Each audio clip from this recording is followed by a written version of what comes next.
안녕하세요. 꼬리에 꼬리를 무는 라이프 스타일의 김수영 원장입니다. 안녕하세요. 이경실 원장입니다. 요즘 부모님들 이야기 들어보면 아이 키우는 게 전쟁 같다. 저도 정말 공감하는데요. 세상이 아이들에게 정말 많은 걸 요구하게 됐죠. 저희가 어릴 때만 해도 이 정도는 아니었던 것 같아요. 맞아요. 저희 때보다 확실히 경쟁도 더 심해졌고 아이들 보면 사실 너무 안타깝습니다. 그런데 요즘 우리 아이들을 위협하는 게 단순히 공부 스트레스만은 아니고요. 보이지 않는 중독. 그 중에서도 오늘은 카페인 중독에 대해서 이야기해보고자 합니다.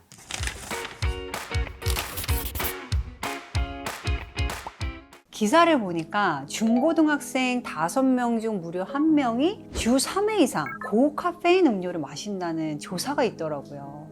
그러니까 요즘 카페인이 커피뿐만 아니라 에너지 드링크, 초콜릿, 젤리에도 들어있으니까 나도 모르게 먹게 되는 카페인까지 생각하면 정말 많이 먹게 되는 거죠. 네, 맞습니다. 또 단순히 사실 피로를 풀기 위해서가 아니고 이미 뇌의 도파민 보상 회로가 이제 빠르게 자극되는 걸 반복하다 보니까 이게 집중력, 쾌감, 각성을 위해서 스스로 카페인을 이제 찾게 되는 그런 구조로 변해버린 거죠. 근데 이 아이들의 뇌는 아직 발달이 된 게 아니잖아요. 이게 실제 교육 문제 정도가 돼서 저희 아들이 초등학교 1학년밖에 안 됐는데 카페인의 위험성에 대해서 1시간이나 투자해서 그림을 그리고 활동하는 시간을 갖더라고요. 근데 이게 효과가 좀 있는 게 초콜릿 먹을 때 카페인이 있다. 남편이랑 커피 마실 때도 카페인이 조심해야 된다. 이런 얘기를 하더라고요. 그래서 어릴 때부터 교육이 정말 중요하구나 이런 생각을 했습니다. 이게 더욱 문제가 되는 건 이 청소년기 또 소화기에는 가장 중요한 이 전두엽,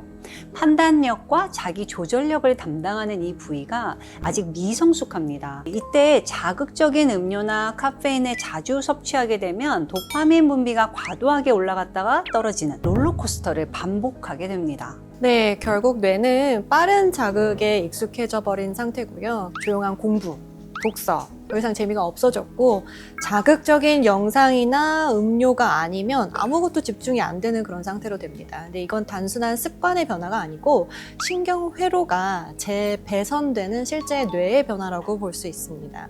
또 카페인은 소변을 보고 싶게 만드는 이뇨작용을 강하게 일으킵니다. 그래서 성장에 중요한 미네랄, 칼슘이나 마그네슘이 빠르게 배출됩니다. 결국 성장판이 약해지고 근육 피로도 더 쉽게 오는 거죠.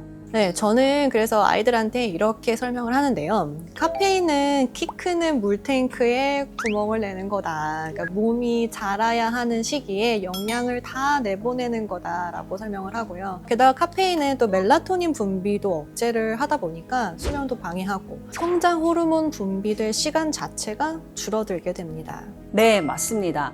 그래서 카페인으로 얻는 이 1시간의 집중력이 결국은 아이의 성장, 면역, 정서, 집중력 이 모든 걸 무너뜨리는 빚이 되는 거죠. 카페인 중독의 진짜 문제는 사실은 몸보다는 마음입니다. 그러니까 즉각적인 각성감, 지금 좀 괜찮아졌다라는 그런 생각 때문에 실은 불안, 공허함을 카페인으로 덮어버리는 경우가 많고요. 사실은 아이들이 나 피곤해서 마셨어 라고 하지만 그 말에는 나 불안해요. 나 사실 뒤처질까봐 걱정돼요. 사실 이런 마음들이 숨어 있는 거거든요. 그렇죠. 그래서 단순히 마시지 마 이렇게 말하는 게 아니라 이 불안을 먼저 들어주는 대화가 필요하다고 합니다. 저도 잘 못하고 있는데요. 심리학에서는 이걸 감정 코칭이라고 부른대요. 예를 들어 아이가 엄마 오늘 너무 졸려서 커피를 안 마시면 공부가 안 돼 라고 할 때 저라면 야 그래도 마시지 마 몸에 안 좋잖아 라고 하겠지만 이렇게 하는 건 지시인 거예요. 공감이 아니죠. 이럴 땐 이렇게 말해보라고 하더라고요. 그럴 때 있지. 졸린데 해야 되는 거 너무 많고 엄마도 그래. 근데 커피 마시면 사실 잠은 깰 수 있는데 나중에 더 피곤하게 되니까 우리가 잠을 깰 수 있는 다른 방법 한번 찾아보자. 잠깐 바람 쐬고 올까? 스트레칭 해보는 거 어때? 이런 방법이 감정 코칭이 된다고 합니다. 이거를 심리학적으로 I 메시지, 그러니까 나 전달법이라고 하고요. 엄마는 너가 밤에 잠을 못 자고 힘들어 할까봐 걱정이 돼 라고 나의 감정을 표현을 하면 아이는 이거를 이제 비난이 아니고 사랑, 걱정으로 받아들일 수 있습니다. 또 하나 중요한 거, 대화의 타이밍이에요. 공부하거나 예민한 순간에 아무리 좋은 얘기를 해도 이건 훈계가 돼요. 대부분 아이들이 감정적으로 이 닫힌 상태라 메시지가 들어가지가 않습니다. 오히려 하루가 끝나고 조용히 산책하거나 차 안에서 서로 얼굴 안 보면서 앞을 보고 갈 때 이야기하는 게 꽤 좋다고 알려져 있습니다. 중독은 단순한 의지 문제가 아니기 때문에 단칼에 끊기보다는 단계적인 감량이 필요하고요.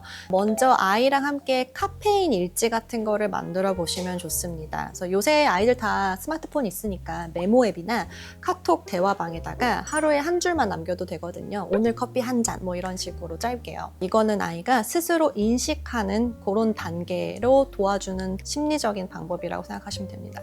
단칼에 끊기는 우리도 어려워요. 한 번에 끊으면 사실 금단현상처럼요, 두통이나 피로가 몰려와서 오히려 더 힘들 수 있어요. 그러니까 실패로 이어지는 거죠. 그래서 일주일 단위로 섭취량을 한 25%에서 30% 정도씩 줄여나가는 겁니다. 단계적으로. 하루에 2캔 마셨다면 한 주는 1캔 반, 그 다음은 1캔.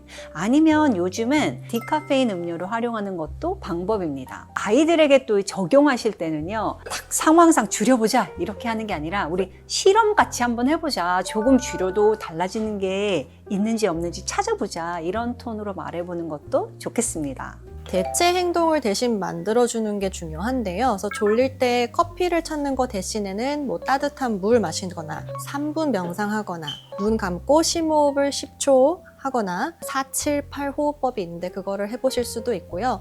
아로마 향을 맡거나 이런 대체 행동은 도파민 분비를 서서히 정상화시키는 역할을 합니다. 네, 사실 이게 핵심인데요. 회복의 핵심 사실 잠이죠.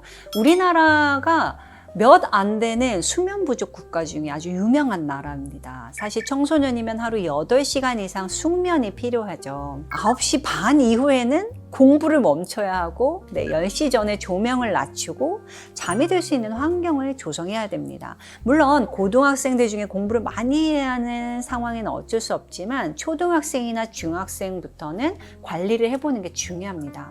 또 수면 중에 이 멜라토닌과 성장 호르몬이 분비되기 때문에 키가 크고 싶다면 일찍 자는 게 중요합니다. 이 성장 호르몬으로 뇌 속 피로 물질을 청소하고요. 도파민 시스템이 다시 균형을 찾을 수 있습니다. 잠, 그 중에서도 11시 전에 일찍 자는 잠이야말로 최고의 해독제이자 집중력 회복제입니다.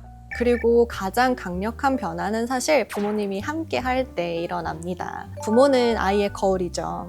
부모가 집에서 커피를 줄이거나 디카페인으로 바꾸는 모습만 보여줘도 아이는 바로 느낄 수 있습니다. 아, 나도 해봐야 되겠구나. 가족 전체가 함께 바꾼다는 그 느낌을 주면 훨씬 자연스럽게 할 수 있습니다. 우리 오늘은 디카페인 마셔볼까? 카페인이 없는 차를 마셔볼까? 따뜻한 물을 마셔볼까? 이렇게 가볍게 놀이처럼 시작하면 아이는 거부감 없이 따라올 겁니다. 네, 오늘 이야기 들으시면서 마음이 무거우신 부모님들도 계실 거예요. 네, 혹시 내가 우리 아이를 너무 방치한 건 아닐까라는 생각도 하실 수 있는데요. 아이의 마음을 들여다보려는 그 순간부터 이미 회복은 시작될 수 있습니다. 부모님들의 따뜻한 한마디, 참 어린이들에게 큰 힘이 되는데요. 오히려 치료보다 더 강력한 회복 처방이 될 수 있습니다.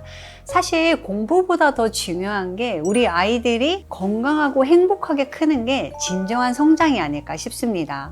다음 시간에는 우리 아이가 위험하다 2편 스마트폰 중독에 대해서 이야기 나눠보도록 하겠습니다. 지금까지 라이프 요원 김수연, 이경실 원장이었습니다. 감사합니다.